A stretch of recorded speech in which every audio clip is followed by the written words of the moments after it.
ताकत सोच में रखो, आवाज में नहीं। भाइयों और बहनों, क्या आपने कभी सोचा है कि इंसान की असली ताकत कहाँ है? क्या वह उसके शरीर में है? क्या वह उसकी आवाज में है? क्या वह उसके पद और पैसे में है? नहीं, असली ताकत इंसान की सोच में होती है। लोग अक्सर मानते हैं कि जो ऊंची आवाज में बोलता है वही शक्तिशाली है। लेकिन सच्चाई यह है कि आवाज से आप किसी पर पल भर का प्रभाव डाल सकते हैं, पर सोच से आप पीढ़ियों तक असर छोड़ सकते हैं। जंगल का सिंह अपनी दहाड़ से नहीं बल्कि अपनी चाल और अपने आत्मविश्वास से राज करता है। उसी तरह जो इंसान अपनी सोच को मजबूत कर लेता है उसे आवाज ऊंची करने की जरूरत नहीं पड़ती। बच्चों, सोच ही जीवन की जड़ है। अगर सोच बदल जाए तो इंसान का पूरा जीवन बदल जाता है। रामायण को देखो, जब भगवान श्री राम वनवास गए तो उन्होंने ऊंची आवाज से अयोध्या को संभालने की कोशिश नहीं की। उनकी सोच इतनी निर्मल और दृढ़ थी कि पूरी प्रजा उनके साथ भावनात्मक रूप से जुड़ गई। भरत ने भी सोच से इतिहास रचा। उन्होंने कहा, सिंहासन मुझे नहीं चाहिए, राज्य राम का है और रहेगा। ये सोच थी जिसने उन्हें युगों तक पूजनीय बना दिया। आज हर घर में झगड़े किस लिए होते हैं? क्योंकि लोग आवाज ऊंची करते हैं।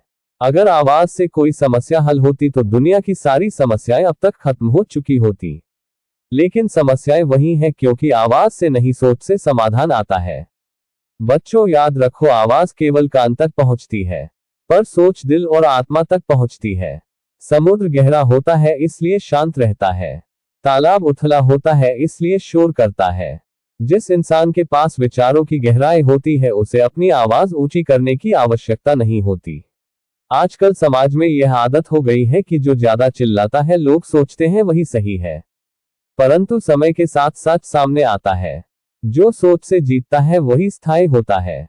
बुद्ध की वाणी देखो, न शोर न आवाज, ऊंची बस विचार। उनकी सोच ने करोड़ों का जीवन बदल दिया। लोग उनकी शांत वाणी में अमृत खोजते थे।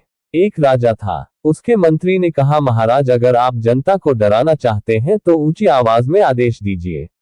राजा ने मुस्कुराकर कहा, नहीं मंत्री जी, अगर जनता को जीतना है तो सोच से जीतना है। मैं आवाज से डराऊंगा तो लोग पल भर डरेंगे, पर सोच से जीतूंगा तो जीवन भर मेरा अनुसरण करेंगे। राजा ने जनता से प्रेम और सेवा की नीति अपनाई। धीरे धीरे पूरा राज्य उनका परिवार बन गया। आवाज नहीं, सोच काम आई। महाभारत में भी यही संदेश मिलता है। दुर्योधन की आवाज ऊंची थी, उसका अभिमान ऊंचा था, पर उसकी सोच कमजोर थी, इसलिए हार गया। दूसरी ओर अर्जुन की सोच गीता से मजबूत हुई, इसलिए वह विजयी हुआ। श्री कृष्ण ने अर्जुन से कहा, हे पार्थ, आवाज मत ऊंची करो, सोच ऊंची करो।